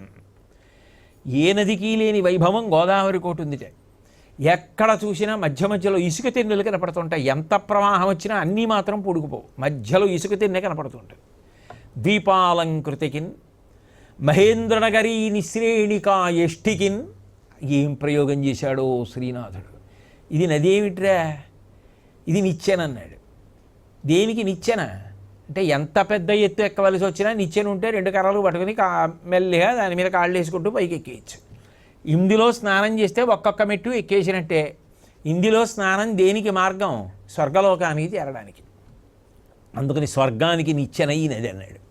మహేంద్రనగరీ నిశ్రేణికాయష్టికిన్ తాపాపాయ విధా విహర్త్రికి. తాపాలు పోవాలన్నా, అపాయాలు పోవాలన్నా, పాపాలు పోవాలన్నా ఆ తల్లి. తాపాపాయ విధా విహర్త్రికి మహోధన్వా దృఢాలింగన వ్యాపార ప్రతిపన్న సౌఖ్యకును. ఈ మాట అమ్మో శ్రీనాథుడు కాబట్టి ప్రయోగించాడు. సముద్రుట గోదావరి సంగమం జరగడానికి వస్తుంటే పరమ ప్రీతితో 2 చేతులు బాగా చాపి కౌగిలించుకుంటాట గోదావరిని. అంటే ఆయనకి గోదావరి అంటే అంత ప్రీతిట. ఆలింగనం చేసుకుని ఆనందం పొందుతాట ఆయన. అంటే అది హృదయ సంబంధం, అది ప్రేమ సంబంధం. ఆలింగన సౌఖ్యాన్ని పొందుతాట సముద్రుడు. ఆయన అంత ప్రేమగా గోదావరిని సంగమంలో కౌగిలించుకుంటే ఏ సామాన్యుడు? మహోధన్వా, ఏమి సముద్రుడు! అంత గొప్ప సముద్రుడు 2 చేతులు చాపి అంత ప్రీతిగా కౌగిలించుకుంటే అంత కితాబు ఎవరికి దక్కుతుంది? ఆ రుచి ఏమిటో నాకే తెలుసు అంటుందిట గోదావరి. మహోధన్వా దృఢాలింగన వ్యాపార ప్రతిపన్న సౌఖ్యకును సాష్టాంగంబు గంగమ్మకున్. అంత గొప్పదానివమ్మా, నీకు సాష్టాంగ నమస్కారం అన్నాడు. అంటే నాకు ఏదో ఇందులోంచి అందులో జ్ఞాపకం వచ్చి మీతో మనవి చేశాను. కాబట్టి అంత గొప్ప నదయ గోదావరి. ఆ గోదావరి స్నానం చెయ్యాలి అని దేవర్షులు కూడా కోరుకుంటారు. ఆ దక్షిణ దిక్కున వేణ, భీమరథి మొదలైనటువంటి నదులు ఉన్నాయి. విశేషం ఏమిటంటే ధౌమ్యుడు అన్నాడు, గంగా నది గొప్పదా, దక్షిణాన ఉన్న పయోష్ణి నది గొప్పదా అని నన్ను అడిగితే ధర్మరాజా, నేను పయోష్ణి గొప్పదంటాను. ఎందుకనంటావేమో, కారణం చెప్తాను వినన్నాడు. అని ఉద్ధృతం భూతల స్థలం వా వాయునా సముదీరితం పయోష్ణ్యా హరతే తోయం పాపమా మరణాంతికం. పయోష్ణా నదిలో స్నానం అక్కర్లేదయా. తెలిసి కానీ తెలియక కానీ ఆ నది నీళ్లు ఎవరో చేతిలోకి తీసుకున్నారు, గాలేసింది, ఓ నీటి తుంపరొచ్చి నీ మీద పడింది. మరణ సమయము వరకు చేసిన పాపములను తొలగిస్తుంది. మాటలయ్యా, అంత గొప్పదయా. అందుకని ఉద్ధృతం భూతల స్థలం వా వాయునా సముదీరితం, గాలికి ఎగిరి ఒక బిందువు పడితే పయోష్ణ్యా హరతేతోయం పాపమా మరణాంతికం. మరణం వరకు పాపాలని తీస్తోంది పయోష్ణ. అంత గొప్ప నదయ్యా అది. ఇవన్నీ దక్షిణాలు ఉన్నాయి ధర్మరాజా. ఎలాగో మనసు దిగులుగా ఉంది, ఇవన్నీ వెళ్ళి స్నానాలు చేసి వచ్చేసి తీర్థాల్లో గురుంకులిడి వస్తే హాయిగా తేజస్సుకి తేజస్సు, మనసుకి ఉల్లాసంగా ఉంటుంది. ఈలోగా అర్జునుడు తిరిగి వచ్చేస్తాడు. నేను సంతోషంగా ఉంటే తమ్ముళ్ళు సంతోషంగా ఉంటారు, ద్రౌపదీదేవి సంతోషంగా ఉంటుంది. ఈ దేశం, దీని వైభవం, దీని సంస్కృతి, దీని నదులు, దీని విశేషాలు, ఈ పర్వతాలు, ఇవన్నీ మనకు అవగాహన కలుగుతుంది. కాబట్టి వెళ్ళవలసిందే అనుకున్నాడు. అంతేకాదు, ఏమని చెప్పమంటావు? ఆ పయోస్నా నది అంటే శంకరుడంతటి వాడు మహాసంతోషాన్ని పొంది అక్కడికి వచ్చి కూర్చుని ఒక వాద్యాన్ని తయారు చేశాడు ఆ నదీ తీరంలో. దాని పేరు శృంగం. అది ఎవడు మ్రోగిస్తాడు దాన్ని? కానీ అక్కడికి వెళ్ళి దాన్ని చూస్తే చాలంటారు ధర్మరాజా. అంత గొప్పది ఆ నదీ తీరం. అంతేకాదు, ఎన్ని తీర్థాలు ఉన్నాయని మాత్రం నన్ను అడక్కు. ఆ పయోస్నా నదీ తీరంలో అన్ని తీర్థాలు ఉన్నాయి. ఎక్కడ స్నానం చేసినా గొప్పే. ఇక తామ్రపర్ణి, కోరి కోరి కోరి కోరి వెడతారు తామ్రపర్ణి స్నానం కోసం దంపతులు. ఈ మధ్య పుష్కరాలయ్యాయి. తామ్రపర్ణి నదీ తీరం. అట్లాగే గోకర్ణం దక్షిణాన ఉంది. మహాద్భుతమైనటువంటి తీర్థం, అంత గొప్పవి. అట్లాగే అగస్త్య మహర్షికి మహాసంతోషం. ఆయనకి అన్ని చోట్ల ఆశ్రమాలు, ఆయన అన్ని చోట్లకి వెళ్ళొస్తూ ఉండేవాడు. కాబట్టి శివస్వరూపము అనబడేటటువంటి మణిమయ వైఢూర్య పర్వతం ఒకటి ఉంది. దాని మీద అగస్త్య మహర్షి ఆశ్రమాన్ని నిర్మించుకున్నాడు. ద్వారకానగరం ఉంది సముద్రంలో. అది సాక్షాత్తు మధుసూదనుని యొక్క నివాసం. కొన్ని చెప్పా ధర్మరాజా, దక్షిణాన ఉన్నవి. ఆ తర్వాత పశ్చిమ దిక్కు చెప్తున్నాను నీకు. పశ్చిమ దిక్కున ఉన్నటువంటి తీర్థాలు, నదులు, విన్నంత మాత్రం చేత గొప్ప పుణ్యాన్ని సంక్రమింపచేయగలిగినటువంటి వాటి గురించి నీతో చెప్తున్నాను. మొదట మాట్లాడవలసి వస్తే నర్మదా నది. అంత గొప్పదయా నది. నిజం. ఇది నేను కాదు అని అనలేని మాట. ఎందుకనంటే అసలు నిజంగా జీవితంలో నర్మదా నదిని ఒకసారి చూడవలసిందే. అయ్య బాబాయ్, అదేమి శివలింగాలో. అన్నిటికన్నా నాకు అక్కడ ఆశ్చర్యపోయింది ఏమిటంటే, నేను నీళ్లల్లో మీరు వెళ్ళి రాళ్ల మధ్యలో స్నానం చేస్తున్నా పాములు కానీ అటువంటివి ఏమి ఉండవు ఆ నీళ్లలో. నేను ఇంకా ఆశ్చర్యపోయినటువంటి విషయం నాకు ఒకటి చెప్పారు అక్కడ జల విద్యుత్ కేంద్రంలో. ఆ నీరు ఎంత స్వచ్ఛంగా ఉంటుంది అంటే, ఎంతకాలమైనా అక్కడ టర్బైన్స్ అంటారు కదా, విద్యుత్తుని ఉత్పత్తి చేయడానికి తిరిగే చక్రాలు, మార్చవలసిన అవసరం కలగలేదని చెప్పారు. ఏమి ప్రవాహమో నర్మదా, ఎన్ని శివలింగాలకు పుట్టినిల్లు. అద్భుతం ఆ ఓంకారేశ్వరం. అదంతా అబ్బబ్బా, వాటిని తలుచుకుంటుంటే మళ్ళీ ఎప్పుడు వెళ్ళిపోతానా అనిపిస్తూ ఉంటుంది. ఆ నర్మదా నది దాని గురించి చెప్తూ ధౌమ్యుడు అన్నాడు, త్రైలోక్యేయాని తీర్థాని పుణ్యాన్యాయతనాని చ సరిద్వనాని శైలేంద్రాః దేవాశ్చ స పితామహాః నర్మదాయాం కురుశ్రేష్ఠ సహ సిద్ధర్షి చారణైః స్నాతుమాయంతి పుణ్యౌఘైః సదా వరిషు భారత. ఏమయ్యా, నర్మదా నది స్నానానికి ధర్మరాజా నువ్వు వెడతానని నా దగ్గర విని సిద్ధపడితే గొప్పే ఉందో. ఎవరొస్తారో తెలుసా నర్మదా స్నానానికి? నర్మదలో స్నానం చెయ్యాలని తాపత్రయపడే వాళ్ళల్లో, వచ్చి స్నానం చేసే వాళ్ళల్లో సృష్టికర్త చతుర్ముఖ బ్రహ్మగారు, దేవతలందరూ ఉన్నారు. బ్రహ్మగారు కూడా 4 తలకాయలు ముంచి స్నానం చేసి కమండలంలో నీళ్ళు పెట్టుకుంటాడు అక్కడ. త్రైలోక్యేయాని తీర్థాని, 3 లోకాల్లో ఉన్నటువంటి తీర్థములన్నీ మళ్ళీ నర్మదలో స్నానం చేయడానికి వస్తాయి. అందుకే నర్మద చర్మద అన్నారు పోతన గారు. త్రైలోక్యేయాని తీర్థాని పుణ్యాన్యాయతనాని చ సరిద్వనాని శైలేంద్రాః. గొప్ప గొప్ప మందిరాలు ఏ ఉన్నాయో ఆ మందిరాధిష్టాన దేవతలందరూ స్నానానికి వస్తారు నర్మదలో. అక్కడ కదూ శంకర భగవత్పాదులు, మహానుభావుడు గోవింద భగవత్పాదుల్ని కలుసుకున్నారు. ఆ గుహ ఇప్పుడు కంచి కామకోటి వారు దాన్ని అంతటినీ కూడా మరమ్మతులు చేయిస్తున్నారు.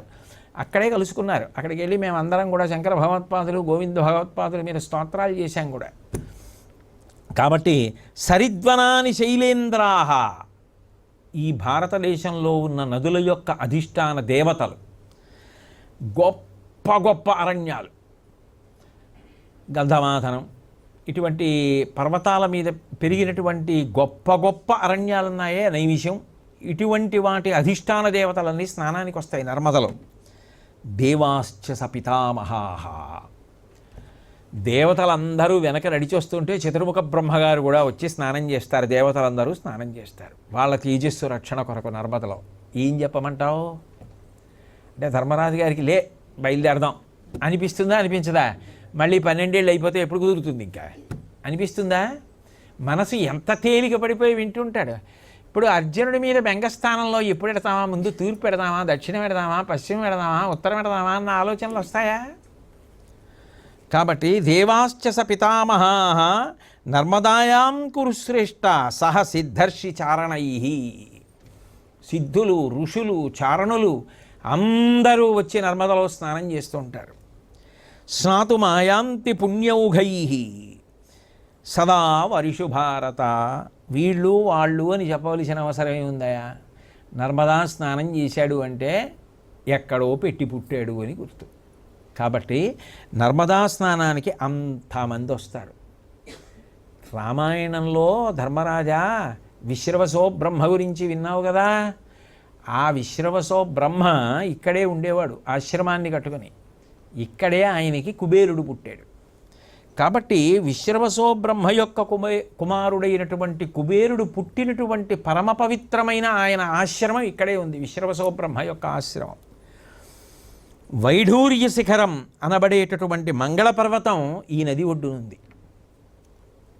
నిజంగా మీరు నర్మదా వెడితే అంటే వాళ్ళు పాపం నన్ను అక్కడికి వచ్చి ఉండమని ఆహ్వానించారు, ఈ పర్యాయం ఎప్పుడైనా వస్తే రండి అని. ఆ నది మంచి వేగంగా వెళ్ళేటటువంటి నదీ ప్రవాహం మధ్యలో కట్టారు ఒక భవనాన్ని. అక్కడ రాష్ట్ర ప్రభుత్వం వారే అనుకుంటాను నిర్మాణం చేశారు.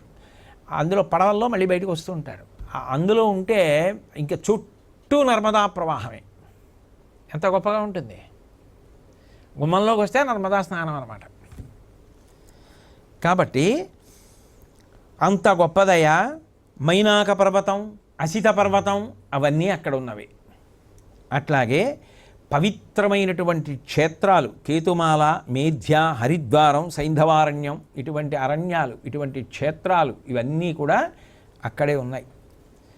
ఇక నీకు ఉత్తర దిక్కు గురించి చెప్తాను అని ఉత్తర దిక్కున ఉన్న వాటి గురించి చెప్తున్నాడు. ధర్మరాజా నేను అన్నీ చెప్పలేదు, కొన్ని చెప్పాను అని ఆయన అన్నాడు. అందులో కొన్ని చెప్పానని నేను అంటున్నాను. ఉత్తర దిక్కున ఉన్న తీర్థాల గురించి మాట్లాడుతూ అసలు ఉత్తర దిక్కు అనేటప్పటికీ ముందు గుర్తొచ్చేది సరస్వతీ నదయ.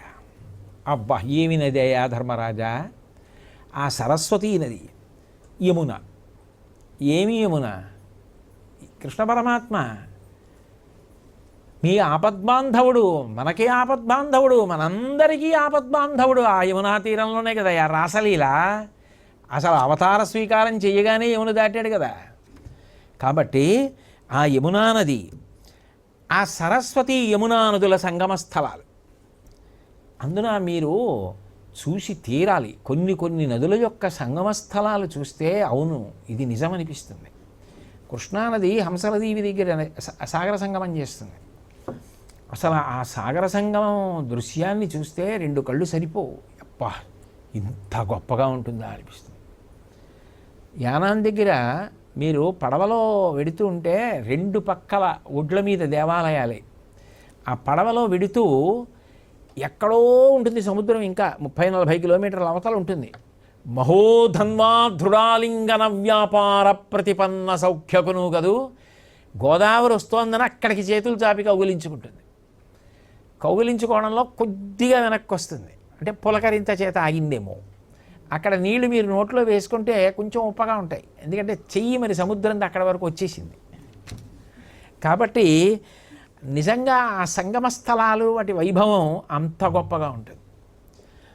ఆ సరస్వతీ యమునా నదులు, శరభంగాశ్రమం రామచంద్రమూర్తి దర్శించారు కదా. శరభంగుడు, సుతీక్ష్ణుడు వీళ్ళును ఆ శరభంగాశ్రమం ఉంది. వృషద్వతీ నది ఉంది అక్కడ. దీని తీరాన న్యగ్రోధం, పుణ్యం, పాంచాల్యం, దాల్భ్యఘోషం, దాల్భ్యం అయిన 5 ఆశ్రమాలు ఉన్నాయి. ఆ ఆశ్రమాలలో మహానుభావులు ఎంతమంది మహాతపస్సులు తిరిగినవో అక్కడ కాలు పెట్టడమే అదృష్టం. అంతంత గొప్ప ప్రదేశాలు ధర్మరాజా. కాబట్టి నరనారాయణులు సువృతుని పవిత్రాశ్రమ ప్రదేశంలోనే ఉన్నారు. వాళ్లేగా మహాభారతానికి కథానాయకులు, వాళ్లే కృష్ణార్జునులు. విశాఖయూపం అన్న ప్రదేశంలో ఇంద్రవరుణాదులు తపస్సు చేశారు. దిక్పాలులు వాళ్లే తపస్సు చేశారంటే తూర్పు పశ్చిమ దిక్కులకు అధిపతులు, వాళ్ళు తపస్సు చేశారు.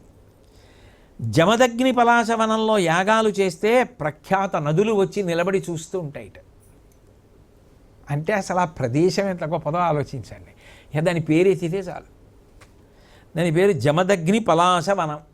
అక్కట యాగం చేస్తే నదుల యొక్క అధిష్టాన దేవతలు వచ్చి నిలబడి అలా చూస్తూ ఉంటాయిట ఆ యాగాన్ని. అంటే ఆ ప్రాంతం అంతా గొప్పది, ఆ ప్రదేశం అంత పవిత్రం. ఏమి దేశం అండి! ఇట్లాంటి దేశంలో మనం పుట్టామంటే నిజంగా మనం ఎంత భాగ్యవంతులం అండి. భగవంతుడికి మనం ఎన్ని మాటలు కృతజ్ఞత చెప్పాలి. ఇటువంటి దేశంలో పడేశాడు. అటువంటి గోదావరి నీళ్లు తాగి బతికేస్తున్నాం, చాలదా? కాబట్టి గంధర్వయక్షరక్షోభి అప్సరోభిశ్చ సేవితం కిరాత కిన్నరావాసం శైలం శిఖరిణాంవరం బభేద తరసా గంగా గంగాద్వారం యుధిష్ఠిర పుణ్యం తత్ఖ్యాయతే రాజన్ బ్రహ్మర్షి గణసేవితం. అందరూ ఎప్పుడూ తెలుసుకోవాలి, వినాలి, పేరు పలకాలి, స్నానం చేయాలి అని ఏ నది గురించి భావన చేస్తారో ఆ గంగానది, అది పుట్టిన హిమవత్ పర్వతం రెండే ఈ దేశంలో ఉత్తరాన. అవి ఎంత గొప్పవి అంటే గంధర్వులు, యక్షులు, రాక్షసులు, అప్సరసులు, కిన్నెరులు, కిరాతులు పర్వతరాజు అయినటువంటి హిమాలయ పర్వతాన్ని సేవిస్తూ ఉంటారు. పూర్వం ఇంతమంది సైన్యాలతో రాజులు ఉండేవారు అన్నమాట. వాటికి ఆయా వర్గాలకి వాళ్ళందరూ కూడా హిమవత్ పర్వతాన్ని సేవిస్తారు. ఆ పర్వతం అంత గొప్పది. అటువంటి హిమవత్ పర్వతంలో గంగానది మహావేగంతో ఆ పర్వతాన్ని చీల్చుకుని కిందకు వచ్చింది. పరమశివుడి యొక్క శిరస్సు మీద పడి అక్కడి నుంచే కిందకు వచ్చింది. దానికి గంగాద్వారం అని పేరు. బ్రహ్మర్షులు కూడా అక్కడికి వచ్చి సేవిస్తారు. అంత గొప్ప ప్రదేశం సుమాది. ఇంత పరమోత్కృష్టమైనటువంటి ఈ గంగా తీరం, ఆ గంగా పుట్టినటువంటి ప్రదేశం గంగాద్వారం. యస్సభూతం భవిష్యచ్చ భవచ్చ భరతర్షభ నారాయణ ప్రభుర్విష్ణు శాశ్వత పురుషోత్తమ తస్యాతి యశసః పుణ్యాం విశాలాం బదరీమను ఆశ్రమ ఖ్యాయతే పుణ్య త్రిలోకేషు విశ్రుత. ఆ ఉత్తర దిక్కునే బదరీ క్షేత్రం ఉంది. అక్కడ నరనారాయణులు ఉన్నారు. ప్రత్యేకించి అక్కడ ఉన్నటువంటి ఆ నారాయణుడు ప్రభువు, విష్ణువు, శాశ్వతుడు, పురుషోత్తముడు. ఆయన్ని బదరీ క్షేత్రంలో దర్శనం చెయ్యాలని కోరుకోనివాడు ఉండడు. దేవతలు, యక్షులు, గంధర్వులు, కిన్నెరులు, కింపురుషుల దగ్గర నుంచి ఆ బదరీ క్షేత్రంలో నారాయణ దర్శనం చెయ్యాలి అని కోరుకుంటారు. అక్కడ నరనారాయణ స్వరూపంగా వెలిసి ఉన్నాడు. విశేషం ఏమిటంటే చాలా చల్లగా ఉంటుంది. ఈ దేశంలో నదుల వైభవం ఏంటంటే అక్కడ గంగమ్మ వేడి నీటితో ప్రవహిస్తుంది. ఆశ్చర్యం కాదు? ధౌమ్యుడు చెప్పిన మాట. ఉష్ణకుండాలను ఉన్నాయి, వేడి నీటితో ప్రవహిస్తుంది గంగ. ఇది పవిత్రమని చెప్పిన ప్రదేశాలలోకెల్లా పవిత్రం. అంత గొప్పది. సకల తీర్థాలు, ఆశ్రమాలు, వసువులు, సాధ్యులు, ఆదిత్యులు, మరుద్గణాలు, అశ్వనీదేవతలు, మునులు, ఋషులు ఇక్కడికి వచ్చి సేవిస్తూ ఉంటారు. అయితే విశేషం ఏమిటంటే ఇవన్నీ ఒకెత్తైతే ఇంతకన్నా శక్తివంతం నర్మద గురించే చెప్పారు. ఎందుకంటే శంకర భగవత్పాదులు కూడా, నేను ఇప్పుడు ఆ అష్టకం అంతా చెప్పను కానీ అందులో ఓ మాట అన్నారు. అలక్షలక్షలక్షపాపలక్షసారసాయుధం తతస్తు జీవజంతు తంతు భుక్తి ముక్తిదాయకం విరించి విష్ణు శంకర స్వకీయ ధామ వర్మదే తదీయ పాద పంకజం నమామి దేవి నర్మదే అన్నారు. ఎంత గొప్పది ఆ నర్మదా అంటే, కనపడేవి కనపడనివి రెండు రకాలైనటువంటి పాపాలని తోస్తుందట నర్మద.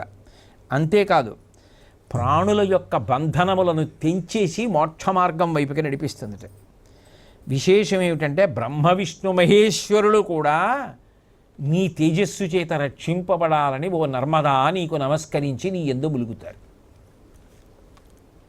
అంటే ఒక్కొక్కటి ఈ దేశంలో ఎంతంత గొప్ప గొప్ప విశేషాలో చూడండి.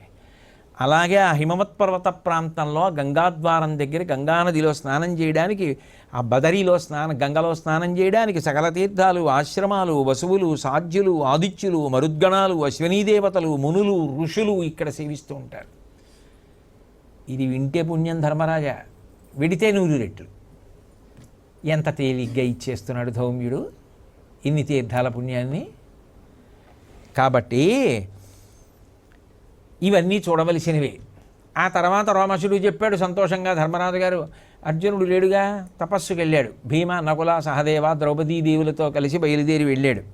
ఆయన అలా వెళ్ళి అరిష్టసేనుడు అనబడేటటువంటి ఋషి ఆశ్రమంలో ఉన్నాడు ఒకప్పుడు. ఆ తీర్థయాత్రలు చేస్తూ ఉన్నప్పుడు ఒకరోజు పొద్దున్నే, అంటే తెల్లవారుజామున, ఆ ప్రొద్దున కాలంలో, ఆ ఉదయ సమయం, సూర్యోదయం అవుతున్నటువంటి సమయంలో ధౌమ్యుడు గబగబా వెళ్ళి చటుక్కుని ధర్మరాజు గారి చెయ్యి పట్టుకుని బయటికి తీసుకొచ్చి తతో యుధిష్ఠరం ధౌమ్య గృహీత్వా దక్షిణేకరే ప్రాచీం దిశమభిప్రేక్ష్య మహర్షిరిదమబ్రవీత్. తూర్పు దిక్కి చూపించాడు. ధర్మరాజా చూడు అన్నాడు. చూడమని అక్కడ నన్నయ్య గారు అంటారు, అది మందరనగము, అక్కడనది మేరుగిరీంద్రము, అమ్మహాశైలము 8 దిక్కుల వసయింతురు త్రిదశేశ్వరుదొట్టి ఎష్ట దిక్పాలవరుల్. అదిగోనయా అది మందర పర్వతం, ఇక్కడి నుంచి స్పష్టంగా కనపడుతోంది. అంత దూరం వ్యాపించింది. అదిగో అదే మేరు పర్వతం. ఆ మేరు పర్వతం మీదే 8 దిక్కుల అష్టదిక్పాలురు వాసం చేస్తారు. బ్రహ్మ, విష్ణు, శంకరుల యొక్క నివాస స్థానాలు ఈ మేరు పర్వతం మీదే. అంత గొప్ప పర్వతం ఇది. కనకగిరిం ప్రదక్షిణముగా శశి భాస్కర తారకాగణంబు అనవరతంబు ద్రిమ్మరు మహాముని సప్తక మండలంబుతోననగా తదీయ తుంగ శిఖరాగ్రమునందు పయోరుహానన త్రినయన విష్ణులుండుదురు దేవగణంబులు కొల్చుచుండగన్. ఈ మేరు పర్వతానికి ప్రదక్షిణంగానే సూర్యభగవానుడి యొక్క రథం వెడుతూ ఉంటుంది. ఆయన వెడుతున్నప్పుడు సప్తర్షులు కూడా లేచి నిలబడి వేదమంత్రములతో కీర్తిస్తూ ఆయన రథాన్ని అనుగమిస్తూ ఉంటారు. ఇక్కడి నుంచి చూస్తే కనపడుతుంది, అదిగో మేరు పర్వతానికి ప్రదక్షిణంగా వెడతాడు సూర్యభగవానుడు. చూడు ధర్మరాజా, ఏమి పరిజ్ఞానం అండి. ఆ తెల్లవారుధామున అంత ప్రేమగా వచ్చి దగ్గరికి గబగబా గృహీత్వా దక్షిణంకరే, కుడి చేయి పట్టుకుని తీసుకెళ్ళి నిలబెట్టి, అదిగో చూడు. చెప్పేవాడు లేనప్పుడు ఎక్కడికెడితే మాత్రం చూసేది ఉంటుంది. చరవాణిలో చిత్రాలు తీసుకోవడం ఒకటే మిగులుతుంది. కాబట్టి అవన్నీ ఎంత గొప్పగా ఉంటుందో చూసావా. ఇక్కడున్నారు అష్టదిక్పాలురు, ఇక్కడున్నారు త్రిమూర్తులు, అదిగో దానికే సూర్యభగవానుడు ప్రదక్షిణంగా వెడతాడు. చూడ ఆ వెనక సప్తర్షులు ఆయనని కీర్తిస్తూ వెడతారు. అదిగో అది దీని గొప్పతనం. ఈ భూమి, ఈ భారతదేశం అంతా వ్యాపించిన మందర పర్వతం, పరమ పవిత్ర పర్వతం, ఆ రెండిటినీ ఒకసారి అంటే చాలు, దర్శనం చేస్తే చాలు. చూడు మానసికంగా మనకి. చూడు ధర్మరాజా, ధౌమ్యుడు ధర్మరాజు గారితో ప్రత్యక్షంగా. కాబట్టి పరేణ తపసాయుక్తా భావితా కర్మభిశుభై యోగసిద్ధా మహాత్మాన తమో మోహ వివర్జితా తత్ర గత్వా పునర్నేమం లోక మాయాంతి భారత స్వయంభువ మహాత్మానం దేవదేవం సనాతనం. అదిగో ఆ మేరు పర్వతం మీద కనపడుతోందే విష్ణులోకం, అక్కడ అదే మహానుభావుడైనటువంటి శ్రీమన్నారాయణుని యొక్క నిలయం. అక్కడికి గొప్ప తపస్సు కలిగిన వారు, అపార పుణ్యాత్ములు, యోగులు, మహాత్ములు, అజ్ఞానం తొలగిపోయినటువంటి వారు, జ్ఞానము కలిగిన వారు అక్కడికే చేరుతారు. కాబట్టి అక్కడ దేవదేవుడు సనాతనుడైన స్వామి ఉన్నాడు. ఆయన యందు లీనమైపోతారు. నదులు సముద్రమునందు సంగమించినట్లు సంగమిస్తారు. ఇక వారు తిరిగి రారు. అంత గొప్ప ప్రదేశం. అక్కడ సూర్యుని యొక్క రథం తిరుగుతుంది ఆ పర్వతానికి. ఆ తిరుగుతున్నప్పుడు కాలము విభాగం అయిపోతుంటుంది. కళ, కాష్ట, నిమిషము, క్షణము అలా విభాగమై ఆయన నడకలో కాలం అంతా నడుస్తూ ఉంటుంది. ఇదిగో ఇక్కడ ప్రారంభం, ఇదిగో ఇక్కడ తిరుగుతాడు, ఇలా ప్రారంభిస్తాడు చూడోసారి కాలమునకు పుట్టుక స్థానం అని విభజన్ సర్వభూతానాం ఆయు కర్మచ భారత అహోరాత్రం కళాః కాష్ఠాః సృజత్యేష సదా విభు. సమస్త ప్రాణుల యొక్క ఆయుర్దాయమును నిర్ణయించడానికి సూర్యుడి యొక్క గమనం ఇక్కడే తిరుగుతుంటుంది. ఆయన గమనంలోనే ఆయుర్దాయం అయిపోతుంది. ఆయన గమనంలోనే క్షణాలు, నిమిషాలు, గంటలు, ఆ తర్వాత రాత్రి, పగలు, వారం, పక్షం, నెల, ఆయనం, సంవత్సరం, ఇన్ని విభాగాలుగా కాలం వెళ్ళిపోతుంది. ఆ కాలంలో ఇన్ని ప్రాణులు వస్తున్నాయి, ఉంటున్నాయి, వెళ్ళిపోతున్నాయి. ఇవన్నీ వెళ్ళిపోయేటట్టుగా కాలాన్ని విభాగం చేసుకుంటూ భూత భవిష్యత్ వర్తమానములన్న పేరుతో అదిగో సూర్యరథం అలా పెడుతోంది. ఆ మేరు పర్వతం, మేరు శిఖరం దగ్గర చూడు ధర్మరాజా, ఇది కీలక స్థానం. ఎంత పరవశించిపోయి ఉంటాడండి అసలు ఆ ధర్మరాజు, ఎంత ఆనందపడిపోయి ఉంటాడు. అరణ్యవాసానికి రావడము బాగుంది, అర్జునుడు వెళ్ళడము బాగుంది, మనం ఈ తిరగడము బాగుంది, ఎంత పుణ్యాన్ని మూట కట్టేసుకున్నాను రా, ఎంత ఆనందంగా ఉంది. పుణ్యం మాట దేవుడు కానీ అసలు ఈ దేశం ఎంత గొప్ప దేశం అనిపించదు. కాబట్టి ఆ విధంగా ఆయన ఏం చేశాడంటే ఆ ధౌమ్యుడు దగ్గర కూర్చోపెట్టుకుని మహానుభావుడు అంత గొప్పగా ఈ దేశానికి 4 దిక్కులా ఉన్నటువంటి తీర్థములను, వాటి వైభవాన్ని అంతటినీ కూడా ధర్మరాజు గారికి చెప్పడమే కాకుండా దగ్గరుండి తీర్థయాత్ర చేయించాడు. ఒక పురోహితుడు అంత జ్ఞాన సంపన్నుడై ఉండడం, ఆయన దగ్గరుండి తీసుకెళ్ళి అన్నీ చూపించడం ఎంత అదృష్టం. జీవితంలో ఇంకా అంతకన్నా భాగ్యం ఉంటుందా? ఎవడు భాగ్యవంతుడు?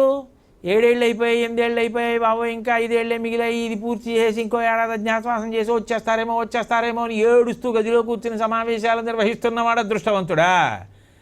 అరణ్యవాసానికి వెళ్ళిపోయినట్టున్న ఇవన్నీ చూస్తూ ఈశ్వరానుగ్రహానికి పాత్రుడి భవిష్యత్తులో విజయం సాధించి కాలమున్నంత వరకు నిలబడిపోయేటటువంటి భారతంలో ఇంత గొప్ప వ్యక్తిగా నిలబడిపోయే ధర్మరాజు గొప్పవాడా? అటువంటి పురోహితుడు లభించడం కదా అదృష్టం ధర్మరాజుకి. అది గదు నిజంగా చిత్రరథుడు చేసిన మహోపకారం. ఏం అదృష్టం మనకి అటువంటి వ్యక్తి లభించి అలా మనని తీసుకెళ్ళి చూపించాలని మనం కూడా భగవంతుడిని కోరుకుందాం. మళ్ళీ రేపు సాయంకాలం 6:30 తిరిగి కలుసుకున్నప్పుడు శ్రీకృష్ణ పరమాత్మ నా చేత ఏది పలికిస్తే అది పలకగలవాడను అని మనవి చేస్తూ ఇవాళకి ప్రవచనాన్ని పూర్తి చేస్తున్నాను. మంగళాశాసనపరై మదాచార్య పురోగమై సర్వైశ్చ పూర్వైరాచార్యై సత్కృతాయాస్తు మంగళం. మంగళం కోసలేంద్రాయ మహనీయ గుణాత్మనే చక్రవర్తి తనూజాయ సర్వభౌమాయ మంగళం.